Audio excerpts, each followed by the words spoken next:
하나님 말씀 느헤미야 4장 15절로 18절 교독하시겠습니다. 우리의 대적이 우리가 그들의 의도를 눈치챘다 함을 들으니라. 하나님이 그들의 꾀를 피하셨으므로 우리가 다 성에 돌아와서 각각 일하였는데 그때로부터 내 수하 사람들의 절반은 일하고 절반은 갑옷을 입고 창과 방패와 활을 가졌고 민장은 유다 온 족속의 뒤에 있었으며 성을 건축하는 자와 짐을 나르는 자는 다 각각 한 손으로 일을 하며 한 손에는 병기를 잡았는데 건축하는 자는 각각 허리에 칼을 차고 건축하며 나팔 부는 자는 내 곁에 섰느니라. 아멘. 뜻밖의 지연에 대비한다 라는 제목으로 함께 은혜를 나누겠습니다.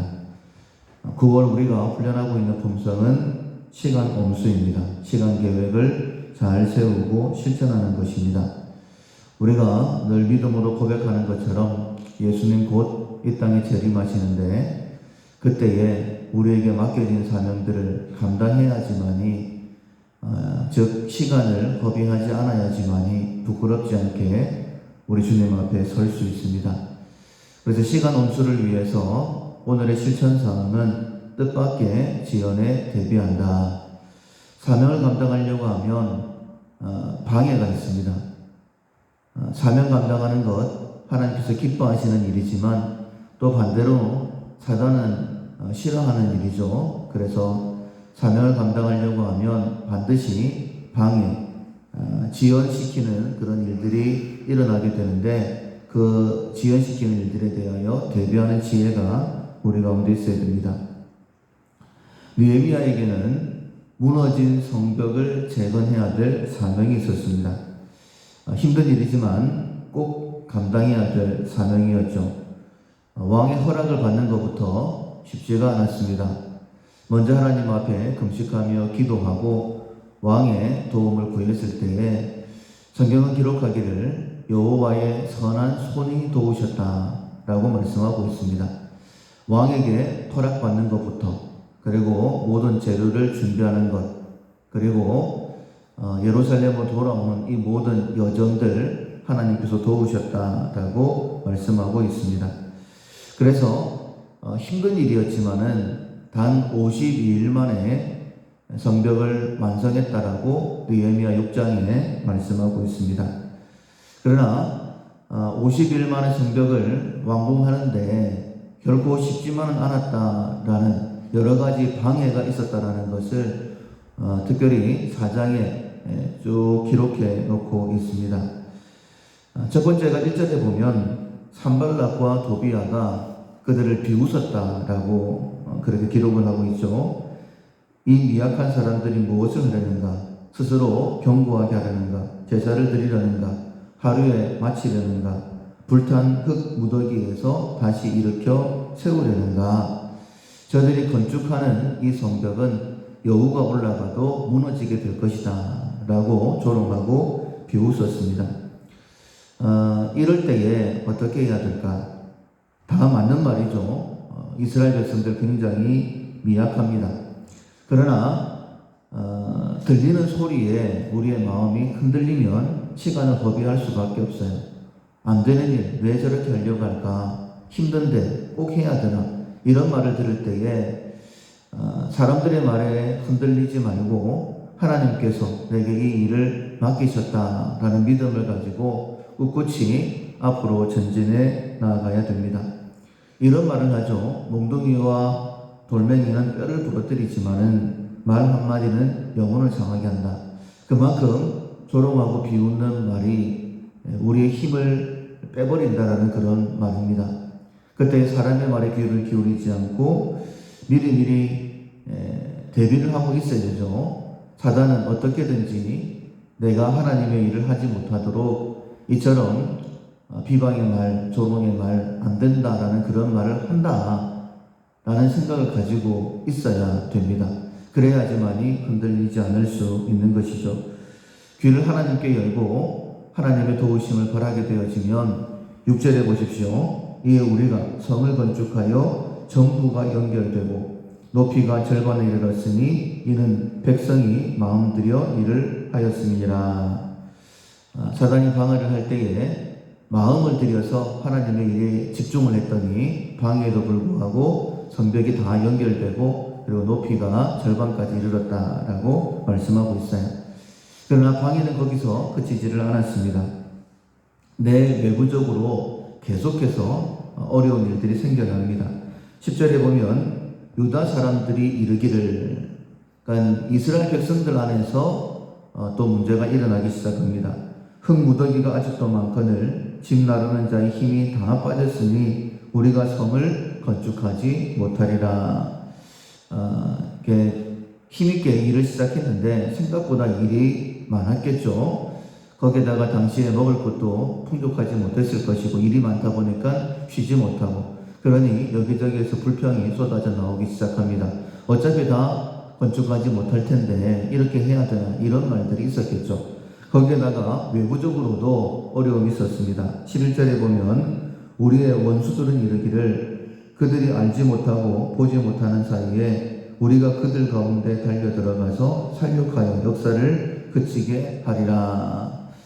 그러니까 일하는 데만 집중하다 보니까 외부적으로 방비가 조금 허술했겠죠. 그래서 대적들이 우리가 쳐들어가서 저들을 다 죽이자, 그리고 이 일을 하지 못하게 하자, 이런 말들이 있었습니다. 그뿐만 아니라 12절에 보면 실제적으로 어려움 당했던 사람들이 있었던 것 같아요. 그 원수들의 근처에 거주하는 유다 사람들도 그 각처에서 와서 10번이나 우리에게 말하기를 너희가 우리에게로 와야 하리라 하기로, 다급한 전령이 오는 거예요. 우리가 지금 급하니까 빨리 우리에게 와서 우리를 도와달라. 아마 물리적으로 아마 그런 어려움이 있었던 것 같습니다.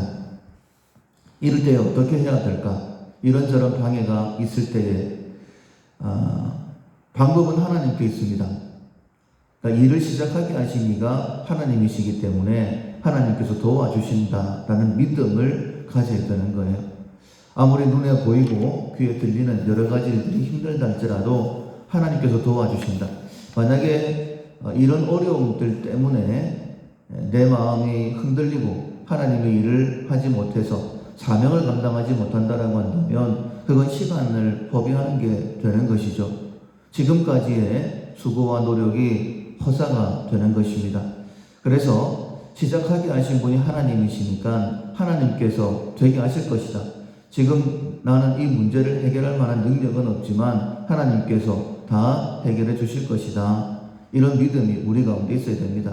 지난주에도 말씀을 함께 나누었던 것처럼 염려는 다 하나님께 맡겨라. 하나님께서 우리를 돌보신다 라고 말씀하셨죠. 내가 할 수 있는 부분만큼만 최선을 다하고 나머지는 하나님께 맡기는 것이 지혜입니다. 할 수 있는 것만큼만 하면 된다는 거예요. 그래서 13절에 보면 에레미야가 성벽 뒤에 낮고 넓은 곳에, 그러니까 만약에 대적이 쳐들어온다라고 한다면 넓고 낮은 곳에 이렇게 쳐들어오겠죠. 그래서 백성이 그들의 종족을 따라 칼과 창과 활을 가지고 서 있게 하고 미리 방비를 시켰습니다. 그리고 귀족들과 민장들과 남은 백성들에게 말하기를 너희는 그들을 두려워하지 말고 지극히 크시고 두려우신 줄을 기억하고 너희 형제와 자녀와 아내의 집을 위하여 싸우라 하였느니라. 성벽을 건축을 해야 되는데 지금 외부의 적과 싸워야 되는, 그리고 낮고 넓은 곳이라고 했습니다. 방비하기가 쉽지 않을 거예요. 그러나 두려워하지 말아라 라고 이야기를 하면서 싸우자라고 이야기를 하죠. 우리가 두려워해야 될 분은 하나님 한 분이다라고 늘 말씀을 듣습니다.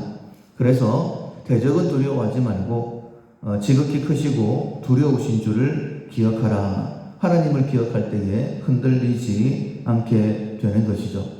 이처럼 대비하면서 담대한 마음을 가질 때에 15절에 보면 우리의 대적이 우리가 그들의 의도를 눈치챘다 함을 들으니라. 그리고는 쳐들어오지 않는 거예요. 마치 사슬에 묶인 사자가 으르렁거리기만 하는 것처럼 실제적으로 쳐들어오지는 않았다. 근데 그것이 이렇게 말씀하고 있습니다. 하나님이 그들의 꾀를 폐하셨으므로. 이런저런 방비, 이미 대비하고 있으니까 쳐들어가 봤자 필요 없다. 그렇게 그들 나름대로 서로 의논을 했겠지만 하나님께서는 그것을 하나님께서 그들의 꾀를 폐하신 것으로 그렇게 말씀하고 있는 거예요.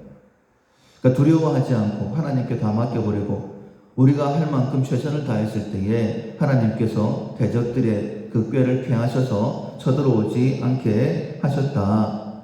그리고 쳐들어오지 않으니까 다시 이제 일에 집중할 수 있는 것이죠. 우리가 다 성에 돌아와서 각각 일하였는데 11절에 보면 그때로부터 내 수하의 사람의 절반은 일하고 절반은 갑옷을 입고 창과 방패와 활을 가졌고 17절에 성을 건축하는 자와 짐을 나르는 자는 다 각각 한 손으로 일을 하며 한 손에는 병기를 잡았는데 건축하는 자는 각각 허리에 칼을 차고 건축하며 특별히 보면 나팔 부는 자는 내 곁에 섰었다 이렇게 말씀하고 있어요. 그러니까 절반은 무기를 차고 전쟁을 대비하고 또 절반은 일을 하고 그런데 이제 느헤미야 곁에는 나팔 부는 사람은 위급한 상황이 있을 때에 일사불란하게 지시하기 위하여 곁에 두는 사람이죠. 그러니까 전쟁이 일어나게 되면 전쟁에 집중하고 그리고 만약에 일을 할 수 있으면 일에 집중하고 이렇게 할 수 있도록 나팔 부는 사람도 옆에 두었다. 그러니까 내 외부적으로 문제가 있으니까 적절하게 대처하는 느헤미야의 모습을 보게 됩니다. 느헤미야에게 사명이 있었던 것처럼 우리에게도 사명이 있습니다. 하나님께서 그 기쁘신 뜻을 위하여 우리의 마음에 소원을 주신다라고 말씀하셨어요. 내가 이런저런 것들을 해야 되겠다. 특별히 우리가 주일날 모든 것을 감사함으로 받으면 버릴 것이 없는데 말씀과 기도로 거룩하여진다 라는 말씀을 들었어요. 그래서 한 주간 동안 말씀과 기도에 전념해야 됩니다 라는 말씀을 들었지만은 그렇게 해야 되겠다라고 생각을 했지만 실천하는 분들은 그렇게 많지를 않을 것입니다. 왜냐하면 이런저런 이유가 있는 거예요. 사탄의 방해가 있습니다. 그럴 때에 어쩔 수 없다라고 만약에 포기해버리면 주신 사명을 감당할 수가 없는 거예요. 내가 해야 될 만큼 최선을 다하고 나머지는 하나님께 맡기면 하나님께서 느헤미야의 대적들의 뼈를 피하셨던 것처럼 여러 가지 방해하는 것들을 해결하여 주시고 우리로 하여금 사명을 감당할 수 있도록 은혜를 베풀어 주시는 것이죠. 그렇게 해야지만이 시간을 허비하지 않게 되는 것입니다. 우리에게 맡기신 그 사명, 여러 가지 방해가 있다 할지라도 하나님을 의지하고 하나님의 도우심을 믿고 내가 해야 될 만큼 최선을 다함으로 인하여서 주신 사명 감당하고 시간을 아끼고 주님 앞에 섰을 때에 잘했다 칭찬받는 우리 모두가 될 수 있기를 주님의 이름으로 축원합니다. 아멘. 찬송가 330장 어두운 밤 시대리니